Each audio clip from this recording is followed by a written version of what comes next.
common pathways are frequently coupled with an increased demand and consumption of oxygen and nutrients, as well as a decreased removal of cellular waste products. The different types of shock and the causes include cardiogenic, caused by heart failure, neurogenic or vasogenic, caused by alterations in smooth muscle tone, anaphylactic shock, caused by a hypersensitivity, that be it to an organism or a agent, septic shock caused by infection, and then hypovolemic shock, which is an insufficient intravascular fluid. The clinical manifestations of shock, what you'll see is a patient who is weak, cold, hot, nauseated, dizzy, confused, afraid, thirsty, short of breath, and generally feeling very sick. They have a decreased blood pressure, cardiac output, and urine output, coupled with an increased respiratory rate. The treatments include oxygenation. That's absolutely a necessity in all shock states. And then you need to correct or remove the underlying cause. Determining that cause is imperative, as well as providing supportive therapy. So with an impairment of cellular metabolism, you'll see a shift from aerobic to anaerobic metabolism, with the loss of the ability to maintain the electrochemical gradient. This can cause an accumulation of sodium and chloride in the cell, and it's important to realize, you'll see this in chapter 48, that water follows, thus reducing the extracellular volume.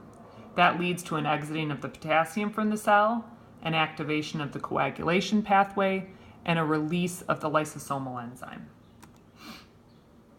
You'll also see impaired glucose use, impaired delivery and uptake, cellular shifting to glycogenolysis, glycogenesis, lipolysis.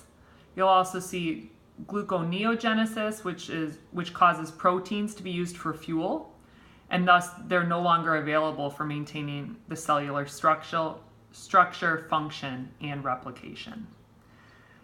You'll also see toxic ammonia and urea levels, and metabolic acidosis, which is a compensatory mechanism that is initiated.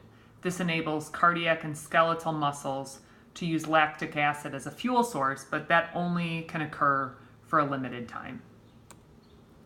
In heart failure, you'll also see the inability of the heart to pump adequate blood to tissues and end organs from any cause.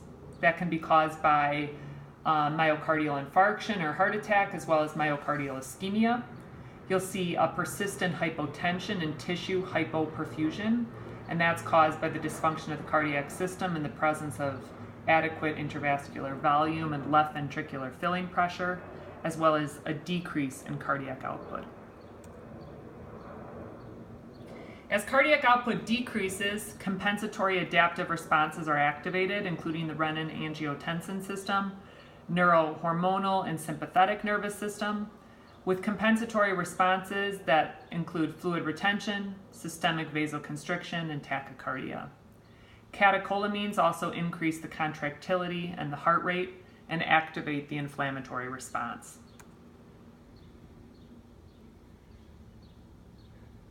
Increased myocardial requirements burden this already failing heart in cardiogenic shock. The heart can no longer pump an adequate volume of blood with sufficient force to then perfuse the tissues.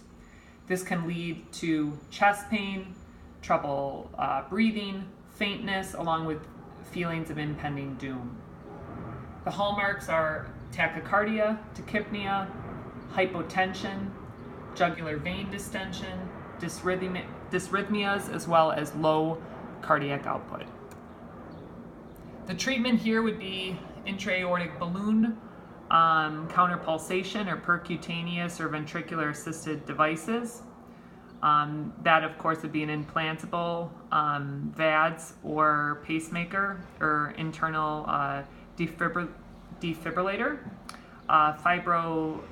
fibrinolytic therapies to integrate the coronary thrombus.